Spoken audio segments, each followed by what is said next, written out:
ನಮಸ್ತೆ ಎಲ್ರಿಗೂ.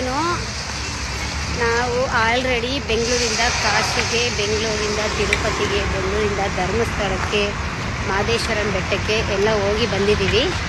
ಮತ್ತು ನರ್ಮದಾ ಪರಿಕ್ರಮ ಎಲ್ಲ ಪಾದಯಾತ್ರೆ ಮಾಡಿರೋದು. ನರ್ಮದಾ ಪರಿಕ್ರಮನೂ ಮುಗಿದಿದೆ. ಅದಾದಮೇಲೆ ನಾವು 12 ಜ್ಯೋತಿರ್ಲಿಂಗ ಪಾದಯಾತ್ರೆ ಮುಗಿಸಿ ಬಂದಿದ್ದೀವಿ. ಅದು ಪಾದಯಾತ್ರೆ ಎಲ್ಲ ನನ್ನ ಇನ್ಸ್ಟಾಗ್ರಾಮಲ್ಲಿದೆ.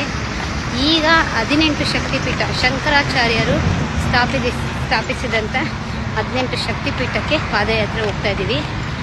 ಏನಂತಂದರೆ ನಮ್ಮಿಬ್ಬರಿಗೂ ಊಟಕ್ಕೆ ಸ್ವಲ್ಪ ಸಹಾಯ ಮಾಡಿದ್ರೆ ತುಂಬ ಹೆಲ್ಪ್ ಆಗುತ್ತೆ. ಯಾಕಂದರೆ ಒಂದು ದಿವಸಕ್ಕೆ ನಮಗೆ ಏನಿಲ್ಲ ಅಂದರೂ 800 ರೂಪಾಯಿ 1000 ರೂಪಾಯಿ ಆಗೇ ಆಗುತ್ತೆ. 2 ಅವರ್ಗೆ ಒಂದು ಸತಿ ರೆಸ್ಟ್ ಮಾಡ್ತೀವಿ, ಕಾಫಿ ಕುಡಿತೀವಿ ಅಂತ ಅಂದರೆ ಅಲ್ಲೇ 100 ರೂಪಾಯಿ ಹೋಗುತ್ತೆ. ಮತ್ತು ಮಧ್ಯಾಹ್ನ ಊಟ, ರಾತ್ರಿ ಊಟ ಅದೊಂದು 150 to 100 ಹೋಗುತ್ತೆ. 800 ರೂಪಾಯಿ ಖರ್ಚಾಗುತ್ತೆ. ಅದಕ್ಕೋಸ್ಕರ ದಯವಿಟ್ಟು ಹೇಳ್ತಾ ಇದ್ದೀನಿ, ಸಹಾಯ ಮಾಡಿ. ನಾವಿನ್ನೇನಕ್ಕೂ ಕೇಳ್ತಾ ಇಲ್ಲ, ಊಟಕ್ಕಷ್ಟೇ.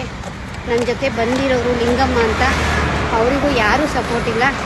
ನಾನು ಹೆಂಗೆ 18 ಶಕ್ತಿಪೀಠಕ್ಕೆ ಬಾಬಾನ ಕರ್ಕೊಂಡು ಹೋದೆ, ಅದೇ ಥರ ಲಿಂಗಮ್ಮ ಅವ್ರಿಗೂ ನಾನೇ ಊಟ ಕೊಡಿಸ್ಕೊಂಡು ಕರ್ಕೊಂಡು ಹೋಗಬೇಕು.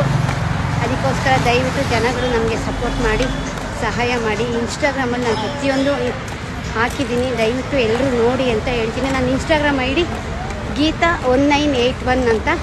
ನನ್ನ ಇನ್ಸ್ಟಾಗ್ರಾಮ್ ಐ ಡಿ ಹೊಡೆದ್ರೆ ನನ್ನದು ಫುಲ್ಲು ರೀಲ್ಸ್ ಬರುತ್ತೆ. ದಯವಿಟ್ಟು ನೋಡಿ, ಸಪೋರ್ಟ್ ಮಾಡಿ, ಸಹಾಯ ಮಾಡಿ. ಬೇರೆ ಏನೂ ಇಲ್ಲ. 18 ಶಕ್ತಿಪೀಠಗಳಿಗೆ ಹೋಗ್ತಾಯಿದ್ದೀವಿ. ಆ ದೇವರು ನಿಮಗೆಲ್ಲರಿಗೂ ಒಳ್ಳೇದು ಮಾಡಲಿ. ಹಂಗೆ ಲೋಕ ಕಲ್ಯಾಣಕ್ಕೋಸ್ಕರನೇ ಮಾಡ್ತಾ ಇರೋದು.